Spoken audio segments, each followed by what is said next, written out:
कि फिर से बात करूँ। मैं इन बच्चों को बता रहा था कि मेरा इस कॉलेज से बहुत पुराना संबंध है और जब मैं डिबेटिंग करने आता था तो रमा मैडम डिबेट करवाती थी और हमें कुछ कुछ टिप्स दिया करती थी सिखाने के लिए कि क्या बोलना है, क्या नहीं बोलना है, कैसे बोलना है, कैसे नहीं बोलना है। तो आज हम जो है उसमें बहुत सारी ईंटों की भूमिका होती है दीवार के बनने में, उसमें एक बड़ी वाली ईंट रमा मैडम खुद भी रहेगी।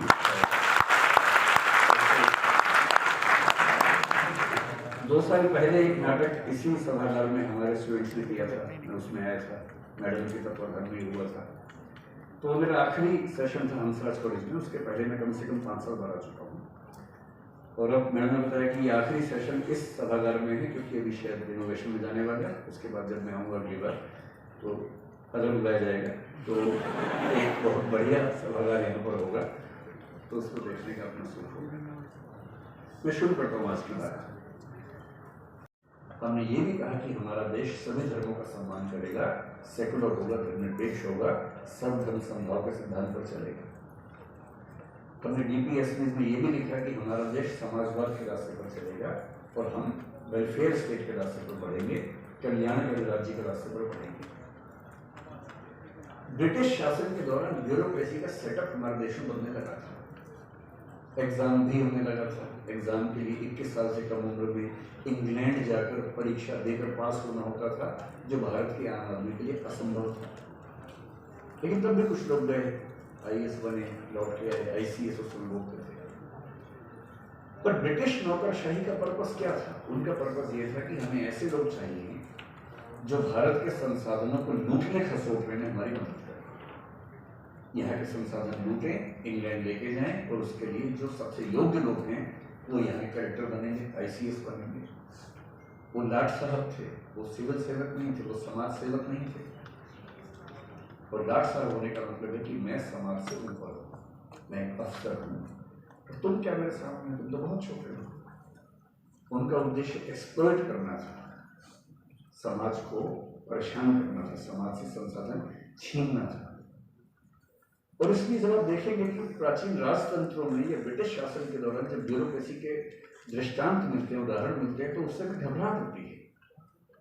मैं हिंदी साहित्य का विद्यार्थी हूँ, आपके प्रिंसिपल मैडम हिंदी साहित्य की अध्यापक है।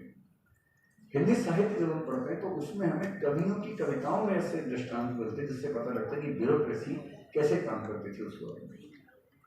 सूरदास जैसा कवि जिसकी ख्याति केवल और केवल वात्सल्य के कवि के रूप में है।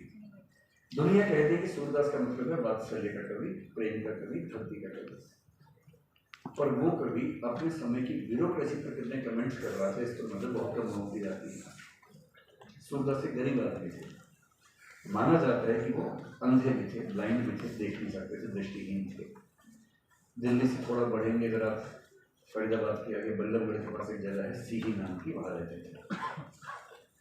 एक जिक्र मिलता है और ये बात है 16वीं सेंचुरी की, संभवतः अकबर के शासन के समय की बात है, या अकबर के एकदम बाद की बात हो सकती है, उसी दौर की बात करता है। टैक्स होता था दस्तक, दस्तक एक टैक्स का नाम भी था और टैक्स की वसूली के सिस्टम का नाम भी दस्तक था। सूरदास से टैक्स मांग रहे हैं, उस गरीब आदमी के पास शायद उस साल फसल वसल नहीं हुई होगी, जो भी स्थिति होगी, वो टैक्स देने की हालत नहीं थी। उसके बाद सरकार के कुछ लोग आए जिसको आजकल बोलते हैं गस्टेड ऑफिसर, राजपत्रित अधिकारी। वो कौन होता है? जिसके पास एक स्टैंप होती है। पहले वो स्टैंप कहाँ होती थी? उंगली में होती थी, मुद्रा के रूप में होती थी। तो राजमुद्रित जो अधिकारी था, यानी कि जिसके हाथ में राजमुद्रा है, स्टेट की सील जिसकी ड्यूटी में है, वो। और सूरदास एक कविता में चुपचाप लिख के सारा इतिहास बता के चले गए। वो कह रहे हैं कि मोहरी, मोहरी का मतलब मोहर वाला आदमी, जिसके हाथ में मोहर है। मोहरी 5 साथ कर दीने, तिनकी बड़ी विपरीति। 5 मोहरे आए हैं, बहुत विपरीत व्यवहार कर रहे हैं, जिनमें उनके मांगे मोतें, उनके जिम्मे, उनकी जिम्मेदारी है कि मुझसे मांगे। यह तो बड़ी अनीति। 5 25 साथ अगवानी, 25 लोग और साथ में आए, सब मेरी काज बिगाड़े, सबने मेरा काम बिगाड़ दिया, मेरे घर का सामान बाहर फेंक दिया। सूरदास की यह विनती दस्तक की बात करने के लिए तो जाने को तैयार नहीं। तो कैसे एक ऐसा देश जो आम आदमी को साथ लेके चलना चाह रहा है, कैसे इस आईसीएस के माध्यम से आगे बढ़ेगा? और इसलिए उस दौर के बहुत सारे कवियों ने इन सिविल सर्वेंट्स के बारे में खूब खराब लिखा है। एक कवि मुक्तिबोध नाम के हुए, शायद आपने नाम सुना होगा। मुक्तिबोध ने कविता लिखी अंधेरे में, जिसका मतलब है कि देश अंधेरे में डूबा हुआ है, और उसमें ऐसा लगता है कि सिविल सेवकों के बारे में लिख रहे हैं। एक शब्द होता है उदरंभरी, जिसका मतलब है पेट भर गया है, और वो क्या लिख रहे हैं? उदरंभरी बन अनात्म बन गए, पेट भर गया तो आत्माहीन हो गए। भूतों की शादी में कनात से बन गए, किसी व्यभिचारी के बन गए बिस्तर। बहुत बहुत ज्यादा लिया, दिया बहुत बहुत कम, मर गया देश, अरे जीवित रहे तुम। ये नाराजगी है उस कवि की जो सिविल सेवकों के व्यवहार से बहुत परेशान है। ये स्पेसिफिकली सिविल सेवक के बारे में नहीं है, लेकिन इसको पढ़ के लगता है कि वो उस समय के सिविल सेवकों को भी कह रहे हैं। और एक दूसरा कवि तो इतना नाराज है, अदम गौड़वी साहब तो इतने नाराज हैं उस समय के शासकों से। वो तो मुख्यमंत्री से, प्रधानमंत्री से, ब्यूरोक्रेट से, कलेक्टर से, सबसे नाराज रहते थे। और कह रहे कि तुमने समाज को देखा है कभी कि समाज कैसा होता है? कलेक्टर की हवेली में बैठे तुम समाज देखना चाह रहे हो, एक बार मेरे साथ निकलो, देखो कि अनुसूचित जाति के लोग कहाँ रहते हैं, उनकी जिंदगी कैसी है, उनका मोहल्ला देख तो लो भाई। आइए महसूस करिए जिंदगी के ताप को, मैं चमारों की गली में ले चलूंगा आपको। चलो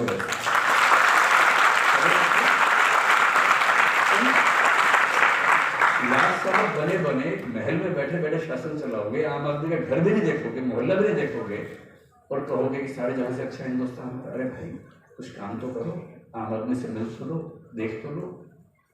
और उस समय के कलेक्टर क्या करते थे? आईएएस अधिकारी बहुत सारी फाइलों में अच्छी अच्छी बातें, यहाँ गए, बांध बन गया है जो बनाई नहीं, खेतों में हरियाली है जो है ही नहीं, सब फाइलों में चल रहा है। और इसी पर व्यंग्य करते हुए पदम ने फिर लिखा, तुम्हारी फाइलों में गांव का मौसम गुलाबी है, मगर ये आंकड़े झूठे हैं, ये दावा किताबी है, उसका नहीं। और अगर फाइलों वाले से तुम्हारी फाइलों में कुछ भी लिखा हो, उन फाइलों से देश नहीं सुधरता है, समाज नहीं सुधरता है। इसलिए हमें वो सिविल सर्वेंट चाहिए जो आम आदमी के पास जा सकते हो, जिनमें कंपैशन हो, करुणा हो, संवेदना हो, समाज के वंचित वर्गों को मुख्य धारा में लाने के लिए कमिटमेंट का भाव हो, डेडिकेशन का भाव हो। अगर आप वैसे सिविल सर्वेंट हो सकते हैं तो सिविल सर्वेंट होने का मजा है, वरना तो सत्ता के भूखे लोग हजारों लाखों दुनिया में हैं, एक आप या एक मैं भी हो जाएंगे तो इससे क्या फर्क पड़ेगा। 1990 तक हमारी कोशिश यही रही, हमारे सारे प्रधानमंत्रियों ने, जब जनता पार्टी की सरकार बनी उस समय भी ये बात बार बताई कि भाई सिविल सेवकों को ना लोक सेवक बनना है, पब्लिक सर्वेंट बनना है, लाट साहब नहीं बनना है, आम आदमी के पक्ष में आना है। हमारी पूरी कोशिश क्या थी कि समाजवादी रास्ते पर चलते हुए आम आदमी तक वितरण मूलक न्याय, डिस्ट्रीब्यूटिव जस्टिस पहुंचाए। जैसे पीडीएस है, पब्लिक डिस्ट्रीब्यूशन सिस्टम है, वो आम आदमी को ठीक से मिले, राशन ठीक से मिले। हमने रिजर्वेशन पॉलिसी बनाई तो रिजर्वेशन ठीक से उस व्यक्ति को मिले जिसको मिलना चाहिए। ऐसा ना हो कि रिजर्वेशन के नाम पर लूट मच जाए और कुछ लोग उसका गलत फायदा उठाएं और जिसको सच में देना था वो वहां तक पहुंच ही ना पाए, जो कि हमारे देश में कई पैमाने पर दिखता भी है कि जिस व्यक्ति के लिए रिजर्वेशन दरअसल हमने दिया उस तक पहुंचा के नहीं, इस पर बात नहीं होती है। और हुआ क्या है, कुछ वंचित समूहों के अंदर अगड़े समूह बन गए हैं, सारा फायदा वो उठा लेते हैं, और जो सचमुच वंचित व्यक्ति है उसे आरक्षण मिला नहीं। समाज ने एक कोशिश की भी और उसका फायदा हुआ भी नहीं। पर 1990 के बाद दुनिया चेंज हो गई। आप सब लोग मेरे ख्याल से 21वीं सदी के लोग हैं, 2000 के बाद पैदा हुए होंगे।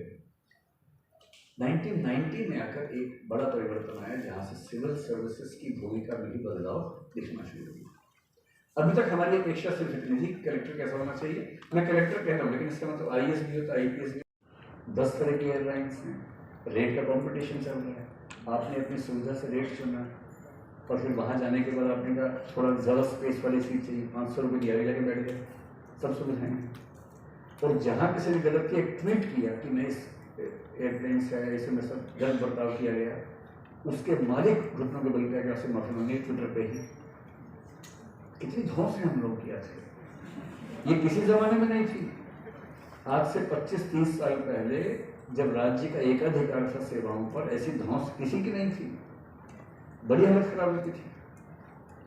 और जब प्राइवेट सेक्टर में वेस्ट में ये सब करना शुरू किया तो एक मॉडल आया कि जब प्राइवेट सेक्टर अच्छी सर्विसेज दे सकता है तो सरकार क्यों नहीं दे सकती भाई। सरकार अगर चाहे तो अपने जो बेनिफिशियरीज हैं, क्लाइंट्स हैं, सिटीजन्स, नवोदारगाव कहता है कि राज्य एक सर्विस प्रोवाइडर है, तो क्या सर्विस देता है? लॉ एंड ऑर्डर, वेलफेयर, ये सर्विसेज है। और जनता या नागरिक जो है वो एक लाभार्थी है, उपभोक्ता है, क्लाइंट है। जैसा बर्ताव एक सर्विस प्रोवाइडर अपने क्लाइंट से करता है ना, वैसा बर्ताव राज्य को नागरिक के साथ करना चाहिए। और वो कब होगा? जब सर्विसेज ट्रांसपेरेंसी के साथ हो, समय सीमा के अंदर हो, यदि सर्विस गलत हो तो उसके खिलाफ शिकायत की जा सके, सर्विस प्रोवाइडर को चेंज भी किया जा सके। और 1992 के आसपास ब्रिटिश प्रधानमंत्री जॉन मेजर एक कंसेप्ट लेकर आए जिसका नाम था सिटीजन चार्टर। दुनिया भर में ऐसा फैला कि सब ने उसको अपना लिया, भारत ने भी अपनाया। सिटीजन चार्टर का मतलब है किसी भी ऑफिस में आप जाएंगे तो वहाँ लिखा होगा बड़ा बड़ा कि इस ऑफिस में क्या क्या सर्विसेज मिलती हैं, कितने टाइम में मिलती हैं, ना मिले तो आप क्या कर सकते हैं। जब वो भी सफल नहीं हुआ तो हम क्वालिटी ऑफ सर्विस डिलीवरी का मैकेनिज्म लेकर आए और हमारे ब्यूरो ऑफ इंडियन स्टैंडर्ड्स में कंसेप्ट बनाया सेवोत्तम, कि जो सरकारी ऑफिस इन 3 पैरामीटर से सही उतरेंगे उनको हमें मानक देंगे सेवोत्तम नाम का, कि यहाँ सेवाएं ठीक तरीके से दी जाती हैं। सूचना का अधिकार आया क्योंकि सरकारी अधिकारी आमतौर पर सूचनाएं देने में यकीन नहीं रखते, ऑफिशियल सीक्रेट्स एक्ट का बहाना लगाते हैं। तो सूचना के अधिकार अधिनियम में साफ साफ लिखा गया कि अगर कहीं कॉन्ट्रडिक्शन हुआ सूचना के अधिकार और ऑफिशियल सीक्रेट्स एक्ट के बीच में, तो सूचना का अधिकार डोमिनेट करेगा, न कि ऑफिशियल सीक्रेट्स एक्ट डोमिनेट करेगा। एक बार नहीं 2 बार लिखा गया उस एक्ट के अंदर। ये सारी कोशिशें पिछले 20-25 साल में किस चीज की हैं? क्योंकि उदारीकरण होने से क्या हुआ, ग्लोबलाइजेशन होने से क्या हुआ, भारत के बहुत लोग विदेश जाने लगे। जब विदेश गए तो देखा कि वहाँ की सरकारें कैसे काम करती हैं, बहुत एफिशिएंट। हमारी सरकार वैसी क्यों नहीं हो सकती है? तो उन लोगों ने खूब लिखना शुरू किया, प्राइवेट सेक्टर से सरकार का कॉम्पिटिशन शुरू हुआ। टेली कम्युनिकेशन में प्राइवेट और सरकार साथ जब आमने सामने आ गए, पेट्रोल पंप में सरकार प्राइवेट आमने सामने जब आने लगे तो लोग कहने लगे, मुहावरा बन गया कि ये काम नहीं करेगा, सरकारी है। इन मुहावरों से सरकार को लड़ना कौन लड़ेगा? ब्यूरोक्रेसी लड़ेगी और कौन लड़ेगा? और इसलिए पिछले 20-25 साल में दुनिया भर के देशों में, इंक्लूडिंग हमारे देश में, ये कोशिश हुई कि ब्यूरोक्रेसी इतनी एफिशिएंट हो कि जो काम जिस व्यक्ति को मिलना चाहिए तुरंत मिलेगा। वो एक क्लाइंट है, उस तरह से उसका सम्मान होना चाहिए। सरकारी ऑफिस में आके गालियां ना खाए, बिजली का बिल जमा करने गया है, पैसा लेके गया है, वहाँ गालियां भी खा रहा है, पैसे भी ले रहे उससे, ये सब ना हो। पासपोर्ट बनवाने के लिए 6 घंटे लंबी लाइन में लगने के बाद किसी दलाल को 2000 रुपये देके पासपोर्ट बनेगा, ये हालत ना हो। और तब हमारे समाज ने, हमारे राज्य ने बहुत कमाल के परिवर्तन किए। मुझे ध्यान है कि आज से 20 साल पहले मैं जब पहली बार पासपोर्ट बनवाया, दर्दनाक अनुभव था।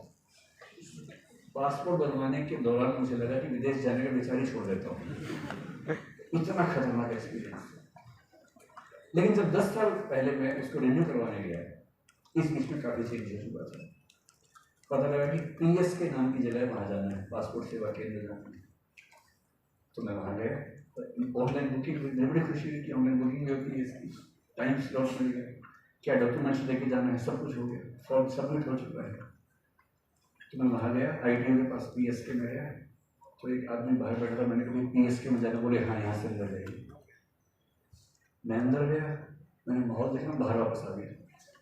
मैंने कहा नहीं PSK जाना है, पासपोर्ट बनवाना है। बोला यही है जी। मैंने कहा नहीं ऐसा नहीं हो सकता, क्योंकि अंदर AC लगा हुआ था।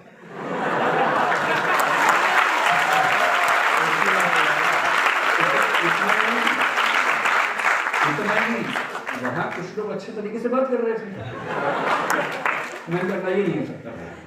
फिर जब उस व्यक्ति ने 3-4 बार कहा तो उससे कहीं को डाउट होता है, लेकिन सच में यही बनता है। जाइए, मैं गया, मैंने बड़ी हिम्मत से एक वो जो केबिन्स होते हैं वहाँ छोटे छोटे क्यूबिकल्स बोलते हैं उनको ना, एक क्यूबिकल में एक कोई व्यक्ति बैठा था, मैंने उससे पूछा, मैंने कहा पास थोड़ी हिम्मत है, बोले हाँ सर हिम्मत है, बैठिए। अब तीसरा राउंड उसने कहा बैठिए। ये मैंने कभी नहीं सोचा था कि सरकारी ऑफिस में कोई कहेगा बैठिए। फिर बैठा, मैंने कहा कहाँ जाना होगा, बोले सर कहीं भी हो जाएगा, यही कर लेते हैं। अब समझ लें झटके में झटके लगते जा रहे हैं। फिर उसने कुछ किया, बायोमेट्रिक कुछ मार्क्स लिए, सब कुछ किया। आधे घंटे बाद सर हो गया, बस एक बार ऊपर जाना है, वहाँ बस आपको एक बार वो अधिकारी हैं अटेस्ट करेंगे, फिर आपका काम हो गया पूरा। मैं इतना खुश हो चुका था, मुझे साक्षात स्वर्ग की अनुभूति हो रही है, जन्नत में आ गया। फिर मैं ऊपर गया, वहाँ लंबी लाइन थी, तब तक मैं 2-4 लोगों से पूछा, वो भी डाउट में थे। मैंने पूछा ये क्या हो रहा है, तो उन्होंने बताया कुछ नहीं सर, ये प्राइवेट कंपनी को आउटसोर्स कर दिया है। तो मैंने कहा अच्छा ये मामला है। तो अभी सरकार नहीं करी, प्राइवेट कंपनी कर रही है, और TCS के पास चलो काम था। तो मैंने कहा क्या करना, बोले अब जो फॉरेन मिनिस्ट्री के अधिकारी हैं वो आपसे बात करेंगे, बस चेक करेंगे कि डेट डिटेल सही है कि नहीं है, फिर ठप्पा लगा देंगे तो हो गया। मैंने ठीक है। वहाँ नंबर 1 घंटे बाद आया, तो मुझे कुछ होम फीलिंग होने लगी कि मैं अपने घर में ही हूँ। अंदर गया तो मैं हरियाणा से हूँ, साक्षात एक हरियाणवी देवदूत बैठा हुआ था। हरियाणा में सबसे अच्छी बात है कि वहाँ सम्मान सूचक शब्द है ही नहीं मेरा।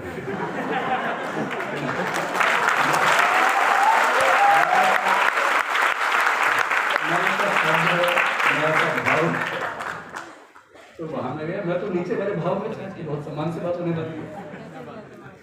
तो वहाँ में गया, दूसरे का बैठने को बोलेंगे, तो उन्होंने बोला।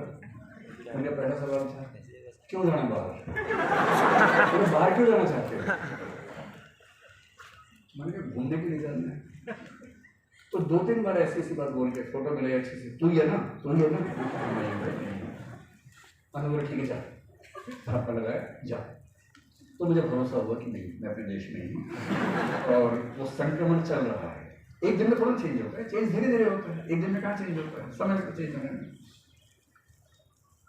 ब्यूरोक्रेसी का कैरेक्टर कैसे चेंज होता है, इसका एग्जाम्पल पिछले 10-20 साल में अगर आप देखेंगे तो दंग रह जाएंगे। कई ऐसे एग्जाम्पल्स हमारे सामने। लेकिन सरकार ने क्या किया, पासपोर्ट बनाना आसान कर दिया। ड्राइविंग लाइसेंस जब मैंने पहली बार सोचा बनवा लूँ, और मैं हरियाणा में था, तो मैंने उनसे पूछा कैसे बनता है, बोले नाम बता दो भेज देंगे। तो मैंने कहा आना तो होता हो, गाड़ी चला कर क्या गाड़ी चलाऊँ, नाम भेज दो। फिर पता लगा इतना ही नहीं है, आप देश में किसी भी जिले से बनवा सकते हैं यहाँ बैठे बैठे। बस आपको नाम बताना है और एक तय राशि देनी है, बन किया जाता है। ड्राइविंग टेस्ट कुछ नहीं होता है। तो उस समय ड्राइविंग लाइसेंस बन गया, मेरे अपने जिले से बाहर से नहीं बना, और वो बना 40 की उम्र तक के लिए, क्योंकि तब नया कंसेप्ट है कि 40 की एज तक के लिए बनेगा, क्योंकि 40 में आदमी थोड़ा सा उसको देखने में दिक्कत होती है, फिर से टेस्ट कर लेते हैं। अब मैं दिल्ली का निवासी हो गया, तो मैं दिल्ली के ऑफिस में गया इसी भाव से कि जाना है बन जाएगा। तो मैंने जाकर लाइसेंस बनवाना है, तो पता लगा कि ऐसे नहीं बनता है, टेस्ट होता है। वो भी 2 टेस्ट होते हैं, एक होता है कंप्यूटर पे, एक होता है चला के दिखाना होता है। मुझे उम्मीद थी कि मैं वहाँ लाइन में खड़ा हुआ, कोई ना कोई साइड से आके बोलेगा मेरे टेस्ट हो जाएगा आगे साइड में, पर कोई नहीं आया। टेस्ट की डेट आई, टेस्ट क्या है, कंप्यूटर पे आपको जाना 10 क्वेश्चन आएंगे। क्वेश्चन पे क्या पूछते हैं, अगर ऐसा एरर है तो काम करना है, इस तरह के सवाल पूछते हैं, मुश्किल सवाल नहीं पूछते। तो मुझे तो बच्चों वाला टेस्ट होगा। मैं बाहर देख रहा हूँ, उसके 10-20 लोग वहाँ पर एक किताब को वैसे ही पढ़ रहे जैसे UPSC के एग्जाम से पढ़े। मैं घबरा गया, मैं क्या टेस्ट है उनसे। एक छोटी सी बच्ची मेरे पास बोली आपका पहला अटेम्प्ट है।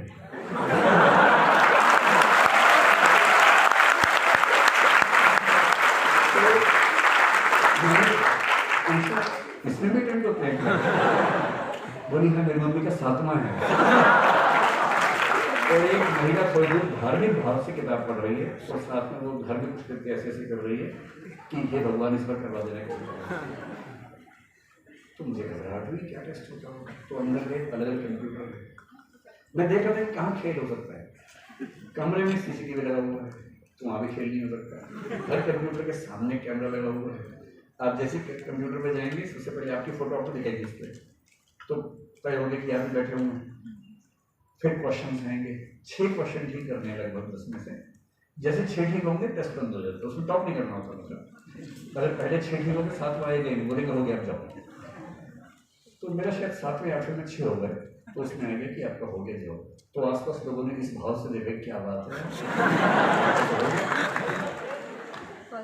मुझे पहली बार लगा कि ड्राइविंग लाइसेंस बनवाना इतना ट्रांसपेरेंट काम हो सकता है।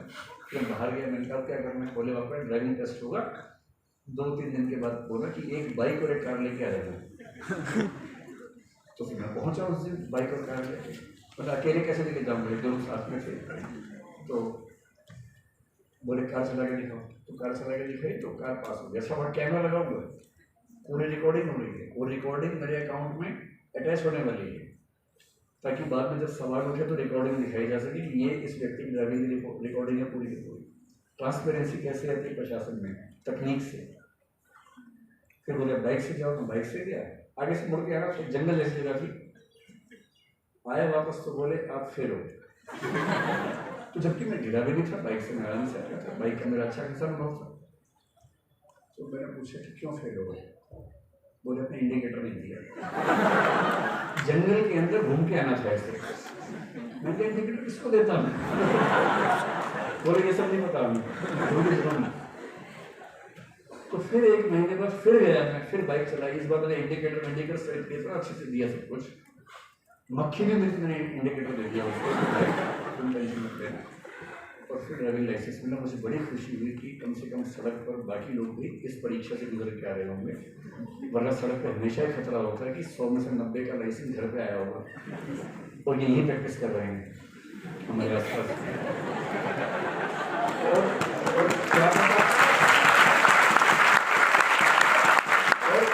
क्या पता कि आप बाइक चला रहे हो, वो ट्रक में प्रैक्टिस कर रहा हूँ, यही तो हो सकता है ना। तो ब्यूरोक्रेसी को ट्रांसपेरेंट भी होना पड़ेगा। और सबसे अच्छी बात है 1990 के बाद एफिशिएंट ब्यूरोक्रेसी कंसेप्ट हमारे समाज में है, और हमारे सिविल सर्विस एग्जाम को लेकर भी, मसूरी की ट्रेनिंग को लेकर भी ये भाव बढ़ता रहा। 2005 के बाद चीजें और आगे बढ़ गई, और अब कंसेप्ट है कि हमें सर्विसेज जनता को बुला के नहीं देनी है, उनके घर जाके देनी है।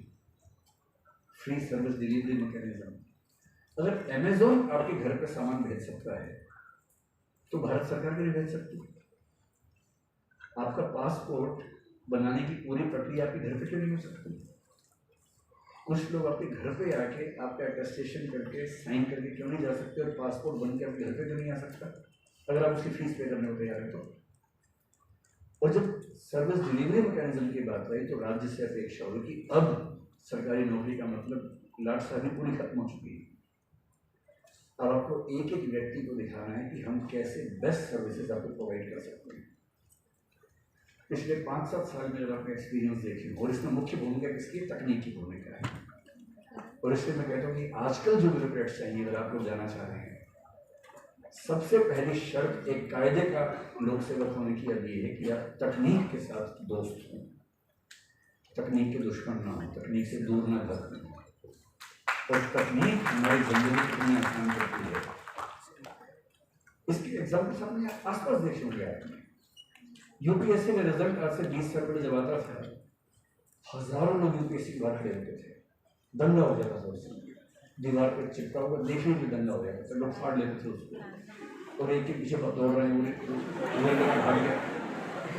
फिर साइबर कैफे का जमाना है कि नेट पे आएगा, सब लोग अपने अपने घर के पड़ोस में साइबर कैफे में लगा खड़े हुए हैं। अब क्या जमाना है, अपने फोन पे पीडीएफ देख लें, खट से कितना नाम टाइप के सर्च किया, 1 सेकंड में सामने आता है। अब कहीं नहीं जाना। ई गवर्नेंस चीज़ों को कितना आसान कर देती है, इसका एग्जाम्पल है। हम कार से ट्रेवल करते हैं, सड़कें बन रही हैं आजकल पीपीपी मॉडल पे, हम टोल पे करेंगे, सड़कें अच्छी बनेंगी, एक्सप्रेस वे बनेंगे। टोल है तो टैक्स देना पड़ेगा, टोल टैक्स के जो प्लाजा है वहाँ पर 2 घंटे की लाइन है। एक्सप्रेस वे पे जाके आपने बचाया था 1.5 घंटा, टोल टैक्स पे करने में लग गए 2 घंटे। तो सरकार ने फिर एक कंसेप्ट चला फास्टैग, कि हर गाड़ी पर फास्टैग होना जरूरी है। थोड़ी सुविधा हो गई, 1.5 घंटे के बदले कहीं कहीं 1 मिनट, कहीं आधा मिनट, कहीं कहीं 10 मिनट 15 मिनट हो गए। आप जाएंगे, गाड़ी पे फास्टैग है, स्कैनर है, स्कैन करेगा, खट से दरवाज़ा खुलेगा, आप जाएंगे, पैसा आपके अकाउंट से कट गया है, अलग से नहीं देना है। अब जो आने वाला है, नितिन गडकरी ने कुछ दिन पहले घोषणा की कि मुश्किल से 6 महीने बाद ये मुंबई वाले एक्सप्रेसवे पे शायद पहली बार आने वाला है, टोल प्लाजा भी नहीं होंगे। जितनी जगह से सड़क पर चढ़ते हैं वहां पर उन्होंने सेंसर्स लगा रखे हैं, सिर्फ रुकना रुकना नहीं है, सैटेलाइट से कनेक्टेड है। आप उस सड़क पे चढ़े, आपकी गाड़ी के पास एक स्टिकर लगा हुआ है जिसको सेंस कर लिए, और जहां से आप उतरे वहां भी सेंसर है। इन दोनों जगहों के बीच में जितना डिस्टेंस, जितना अमाउंट है आपके बैंक अकाउंट से कटा, आपको मैसेज आएगा। 1 सेकंड भी वेट नहीं करना है। ये होता है जब राज्य आपको बेहतर सर्विसेज देने का प्रयास करता है। हमारे वर्तमान प्रधानमंत्री की अच्छी बात है कि वो तकनीक के बड़े दीवाने हैं, वो चाहते हैं कि तकनीक की मदद से सेवा। मैंने हाल में एक एग्जाम्पल देखा, डिजी लॉकर आया तो मैंने तो बहुत अच्छी इच्छा नहीं थी कि मैं उसका इस्तेमाल करूँ, क्योंकि मैं विद्यार्थी नहीं, जरूरत नहीं पड़ती। पर एक बार मेरे घर के लोगों ने किया तो मैंने भी कर लिया, डिजी लॉकर बना लिया, उसमें मेरे सर्टिफिकेट्स आ गए। अब 3-4 महीने पहले एयरपोर्ट्स पे देखा कि बहुत लंबी लाइन है, कैसे पार करें। तो हमारे एक सहयोगी ने मुझे बताया कि एक नई स्कीम आई, डिजी यात्रा। तो मुझे नए नाम सुन के ना घबराहट होती रहती है कि ये और स्कीम आ गई, ये भी स्कीम है, कैसे इसको मैनेज करेंगे। खैर, जब उसने लक्षण बताया तो मैंने उसको डाउनलोड किया, डिजी यात्रा को। डिजी यात्रा के डोमेस्टिक एयरपोर्ट्स के बीच में ट्रेवल करने के लिए एक स्कीम है। जैसे डिजी यात्रा पर मैं गया, उसने मुझसे पूछा कि आप डिजी लॉकर पे हैं, मैंने कहा हूँ। जैसे कि वहाँ से मेरा आधार कार्ड फेच कर लिया अपने यहाँ, मुझे ये भी नहीं करना पड़ा। तो डिजी यात्रा पर मैं रजिस्टर्ड हूँ कि मेरा ये नाम है, मेरा ये आधार कार्ड नंबर है। अब करना क्या है, जैसे मैं किसी फ्लाइट से जा रहा हूँ, मैंने 3-4 बार प्रयोग किया पिछले 2 महीने में। बस फ्लाइट की टिकट आई मेरे पास, जैसे बोर्डिंग पास मेरे पास आया, उस बोर्डिंग पास को स्कैन कर देना है डिजी यात्रा में। जैसे स्कैन हुआ, अब डिजी यात्रा कह रही है कि the information has been send to the airport. अब आप एयरपोर्ट जाएंगे, अब आप वीआईपी बन गए अचानक। वैसे कोई पूछ नहीं रहा था आपको, वहाँ लाइन में 20-20 लोग खड़े हैं, एक गेट पे लिखा है डिजी यात्रा ओनली। हम वहाँ गए हीरो बन के, सिर्फ फोन ऑन किया, डिजी यात्रा खोला, उसको स्कैन किया और वो दिखाया मशीन को, सारे दरवाजे खुल जाते हैं। जिस चीज़ में 1 घंटा लगने वाला है वो 1 मिनट लगेगा। फिर आप आगे गए, सिक्योरिटी चेक, तो पता लगा वो आम आदमी का है, ये डिजी यात्रा वालों का है। तो बिजनेस क्लास, फर्स्ट क्लास, डिजी यात्रा सब एक साइड में है। तो डिजी यात्रा दिखाया, 1 से 2 मिनट में सिक्योरिटी चेक भी खत्म। और फिर पूछे अब क्या करना, बोले कुछ नहीं, आप खाली हो, बेरोजगार हो, 1 घंटा वेट करो, फिर फ्लाइट चलेगी, आपको लेके जाएंगे। कितना आसान है तकनीक के इस्तेमाल से। और अगर तकनीकों का ऐसा इस्तेमाल जो हमने कोविड के समय किया, कोविड से लड़ने के लिए वैक्सीनेशन में किया, एक व्यक्ति की वैक्सीन का रिकॉर्ड उसमें रखा, आज के समय में एक सबसे अच्छा सिविल सेवक वो है जो कोडिंग जानता है, नहीं तो कम से कम कोडिंग का महत्व समझता है, जो ये समझता है कि हजारों लाखों व्यक्ति की जिंदगी को एक ऐप बना के, एक वेबसाइट बना के कैसे आसान किया जा सकता है, जो अपने जिले के सारे किसानों के लिए ई मंडी बना सकता है कि अपनी फसल का जिक्र यहाँ करो, गाय भैंस जो भी पशु पक्षी बेचना हो उसका यहाँ पर फोटो डालो, डिस्क्रिप्शन लिखो और वहीं पर लोग आपस में खरीद लेंगे। एक भी व्यक्ति भूखा ना मरे और एक भी व्यक्ति के पास अनाज न सड़े, इसकी एक ऐप बना सकता है। सारे रेस्टोरेंट्स के मालिक रोज रात को इस ऐप पे केवल ये मेंशन कर देंगे कितना खाना बचा हुआ है। सारे अनाथालय आसपास जो हैं या ऐसी एनजीओज हैं वो मेंशन करेंगे कितनी जरूरत है, उसी ऐप पे मैसेज आ जाएगा कि यहाँ का खाना वहाँ जाएगा, यहाँ का खाना वहाँ जाएगा, 20 लोग चाहिए बाइक लेके, बाइक से काम कर लेंगे। मेरा अपना एक विद्यार्थी छत्तीसगढ़ में है, छत्तीसगढ़ का आम आदमी गरीब बेचारा वो अस्पताल कैसे जाए, उसने कंसेप्ट लॉन्च किया बाइक एम्बुलेंस। बहुत सारे एम्बुलेंस बाइक वाली है, एक ड्राइवर है, पीछे ऐसा सेटअप बना दिया कोई व्यक्ति बीमार बैठे तो गिरे नहीं, बस एक आराम से सुविधाजनक बना दिया है। बाइक एम्बुलेंस होते ही किसी भी व्यक्ति के लिए हॉस्पिटल तक जाना एकदम आसान काम हो गया। जो इतना इनोवेटिव किस्म का व्यक्ति है वो व्यक्ति चाहिए आज के सिविल सेवाओं में। और इसके अलावा दो चीज़ें और चाहिए। पहला, हम एक डेमोक्रेसी है और हम चीन नहीं है। चीन खुद को लोकतंत्र कहता है, बोलते हैं कि हम सिंगल पार्टी डेमोक्रेसी है। कितना मजेदार शब्द है, सिंगल पार्टी डेमोक्रेसी। डेमोक्रेसी में पार्टी एक ही, इलेक्शन एक ही पार्टी लड़ेगी, पर है डेमोक्रेसी। उस पार्टी में दो उम्मीदवार लड़ेंगे, लेकिन वो उस पार्टी के दो उम्मीदवार हैं, जनता के कुछ व्यक्तियों को, सबको नहीं, जो उस पार्टी के मेंबर्स हैं। पार्टी के मेंबर्स केवल ये चुनेंगे कि आपको इसी पार्टी के दो व्यक्तियों में से कौन सा व्यक्ति ठीक लगता है, पार्टी एक ही रहेगी। पर हमें जिंदा लोकतंत्र है, मल्टी पार्टी डेमोक्रेसी है। हमारे देश में सत्तारूढ़ पार्टियां हैं, विपक्षी पार्टी हैं, इधर गठबंधन है, उधर गठबंधन है, सारे के सारे कॉम्बिनेशन बन सकते हैं।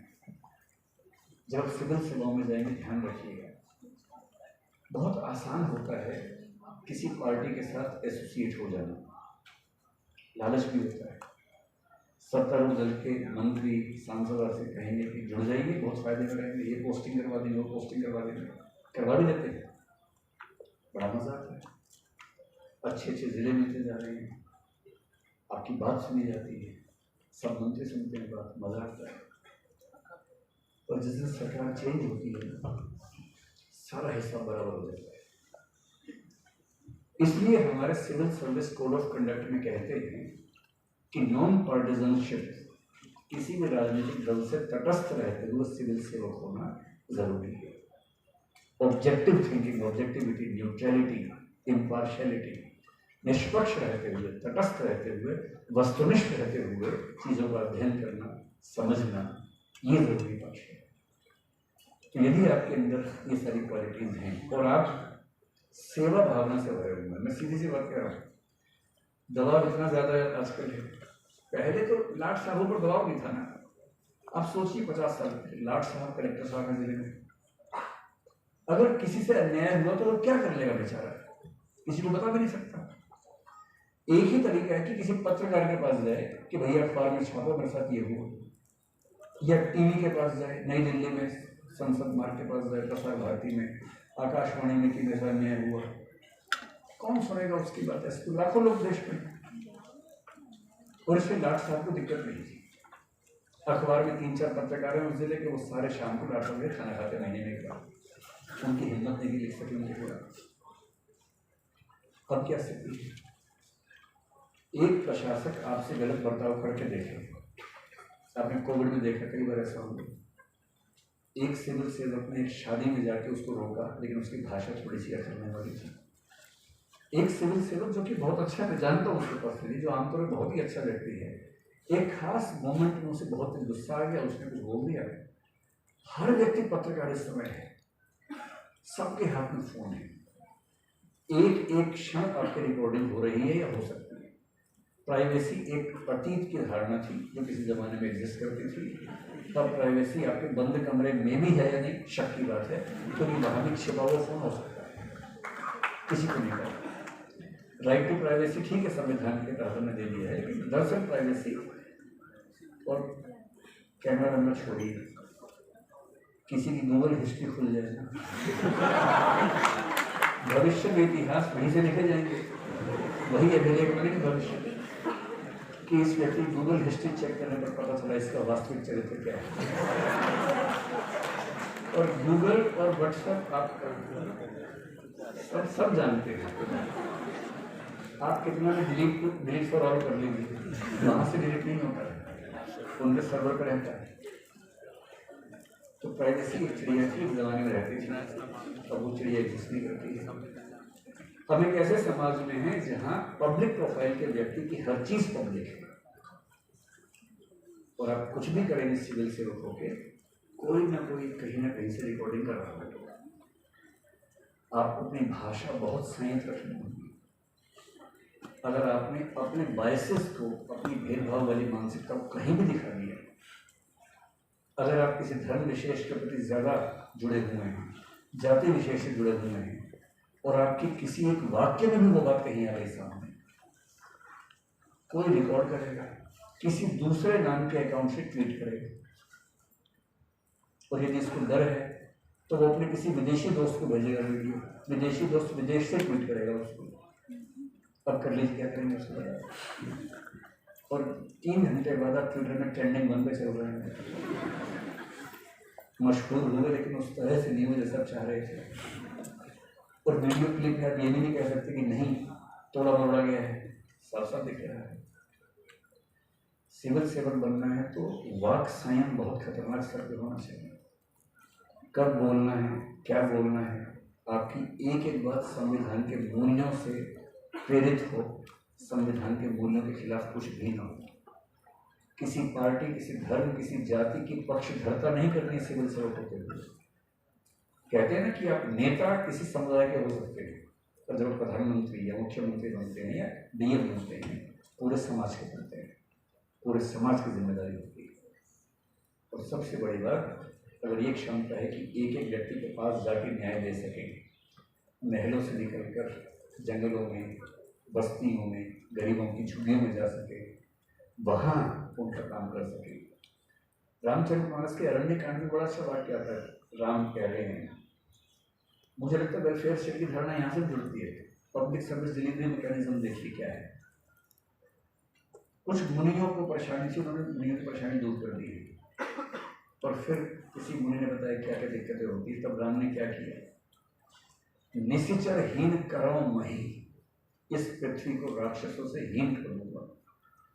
भुज उठाई पनकीन, भुज उठा के प्रण किया राम ने। सकल मुनिन्ह के आश्रमन, सभी मुनियों के आश्रमों में जाई जाई सुख दीन, जा जाके सुख दूंगा। मुनि से ये नहीं कहूँगा कि आके फॉर्म भरो, आधार कार्ड दिखाओ, उसके बाद तुम्हारा न्याय होगा। अच्छा राज्य वो है जो एक एक बेनिफिशियरी के घर जाके न्याय करता है, न कि ये उम्मीद करता है कि न्याय करवाने के कोई मेरे पास आएगा। और यदि एक आईपीएस के होते हुए कुछ लोग गरीबों को परेशान कर रहे हैं, तो उस आईपीएस को आईपीएस होने पर शर्म होनी चाहिए। आईपीएस होने का मतलब है कि जब तक मैं जिले में हूँ, किसी गुंडे मवाली की हिम्मत नहीं कि एक भी शरीफ व्यक्ति को परेशान कर सके। अगर वैसा आईपीएस बन सकते हैं तो